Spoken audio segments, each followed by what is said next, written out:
Warahmatullahi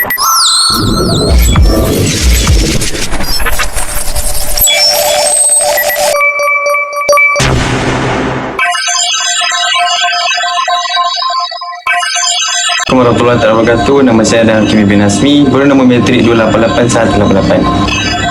Hai doktor, nama saya Ayuja, anak perempuan Chandran. Nombor kad metrik saya 291438. Assalamualaikum, hai, nama saya Muhammad Faris bin Arwani. Nombor metrik saya 291471. Assalamualaikum, nama saya Muhammad Zul Hazim bin Badul Hisam. Nombor metrik 291525. Hai dan salam sejahtera. Nama saya Nur Erishahani binti Jamal Omar. Nombor metrik 291616. Assalamualaikum dan hai, nama saya Siti Aisyah binti Muhammad Daud dan nombor metrik saya 291677. Assalamualaikum, nama saya Rozana Zakia binti Zamani, nombor metrik 291644. Hai, Assalamualaikum warahmatullahi wabarakatuh. Nama saya Nur Elina Nafisa binti Daik, nombor metrik 291653. Hai, nama saya Muhammad Ali Faimah bin Tahimi, nombor metrik saya 291680. Hai, Assalamualaikum. Nama saya Fatih Farhanas binti Mak Munir Hussein, nombor metrik 291699.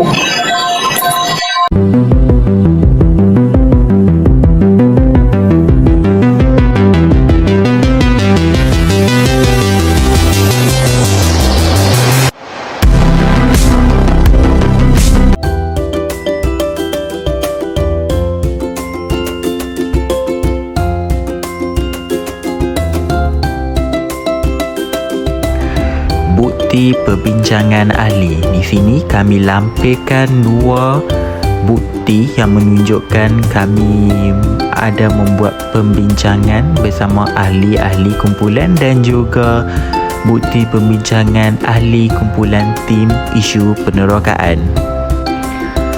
Google Meet bersama ahli kumpulan.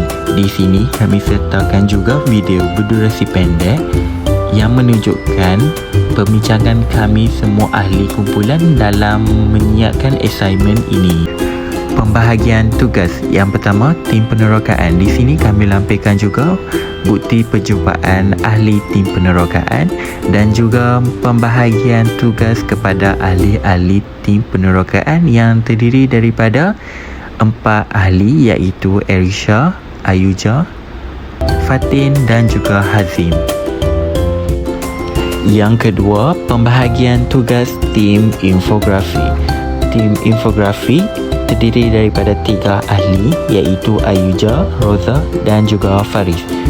Seperti yang boleh kita lihat, poster yang telah siap adalah dibuat oleh tim infografi apabila telah mendapat info daripada tim isu penerokaan. Pembahagian tugas yang terakhir iaitu tim video. Tim video terdiri daripada 4 ahli iaitu yang pertama Alif yang membuat kaedah dapatan data dan bukti sesi pembincangan. Yang kedua Erina membuat laman website dan soalan yang dibina sebelum dan sesudah diedit dan disemak. Yang ketiga, Adam dalam membuat cabaran dan solusi sepanjang menyiapkan tugasan. Dan akhir sekali, Aisyah dalam membuat peranan setiap grup. Kami menggunakan 2 artikel sebagai rujukan kami dalam melakukan tugasan, dan salah satu artikel yang kami gunakan adalah Filosofi Now dan juga jurnal daripada pekerjaan sosial. Soalan dalam soal selidik.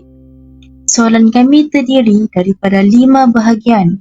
Bahagian A, B, C dan E.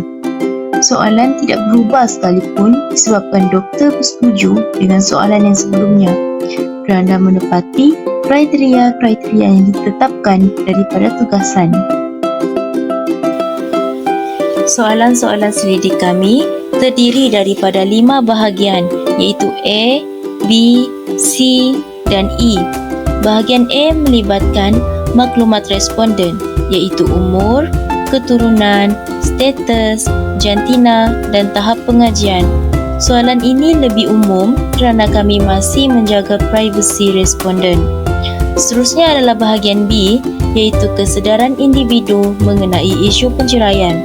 Responden hanya perlu menjawab ya atau tidak sahaja pada bahagian ini. Seterusnya adalah bahagian C, iaitu faktor berlakunya penceraian. Bahagian ini juga perlu dijawab dengan jawapan ya atau tidak. Dan akhir soalan, kami memerlukan soalan yang melibatkan pandangan daripada responden.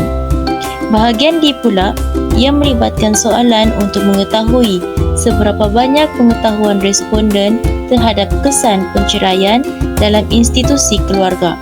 Akhir sekali adalah bahagian E, iaitu pandangan mereka mengenai langkah bagaimana mengatasi isu penceraian dalam diri dan keluarga. Pada bahagian ini, responden perlu menjawab skala Likert 5 mata yang terdiri daripada sangat tidak setuju hingga sangat setuju. Bagi bahagian cabaran dan solusi, terdapat 3 cabaran dan 3 juga solusi. Cabaran pertama adalah perbezaan pendapat. Ahli kumpulan yang mempunyai pandangan yang berbeza menghadapi cabaran dalam membuat keputusan. Cabaran kedua, kurangnya komunikasi. Ketika komunikasi tidak efektif dalam kumpulan, anggota mungkin merasa tidak terlibat dan tidak memahami arah atau tujuan projek. Cabaran yang ketiga, konflik personaliti. Ahli kumpulan yang mempunyai perbezaan personaliti dan gaya kerja yang berbeza mungkin menghadapi konflik dalam bekerjasama. Bagi bahagian solusi juga ada 3. Yang pertama, pemimpin yang berkesan. Pemimpin kumpulan yang dapat memfasilitasi pembincangan dan menyelesaikan konflik dengan adil membantu mengatasi perbezaan pendapat. Kedua, menggunakan alat komunikasi yang sesuai. Memastikan penggunaan alat komunikasi yang efektif seperti platform aplikasi WhatsApp dan Google Meet untuk memastikan maklumat disampaikan dengan jelas dan tepat pada waktunya. Yang ketiga, pembangunan kemahiran komunikasi. Membantu ahli kumpulan dalam memperoleh kemahiran komunikasi efektif seperti mendengar secara efektif. Seterusnya adalah peranan ahli. Kami memilih Zakir sebagai ketua kumpulan untuk mengetuai kumpulan 2 dalam menjayakan tugasan ini. Peranan tim penerokaan yang diwakili oleh Hazim, Erisha, Ayuja dan Fatin adalah menyediakan soalan bagi borang soal selidik, menyediakan borang soal selidik, mengumpulkan maklumat yang didapati dan menyediakan maklumat bagi infografi. Peranan bagi tim video pulau yang diwakili oleh Adam, Alif, Aisyah dan Erina adalah menyunting video, mengumpulkan bukti perbincangan dan bukti maklumat, menyatakan cabaran dan masalah yang dihadapi sepanjang menyiapkan tugasan serta menyatakan solusi bagi masalah yang dihadapi. Peranan yang terakhir dari tim infografi yang diwakili oleh Faris dan Zakia adalah mereka bentuk bagi infografik, mengumpulkan hasil dapatan borang soal selidik, memasukkan maklumat ke dalam infografik dan membuat kesimpulan bagi hasil dapatan kajian.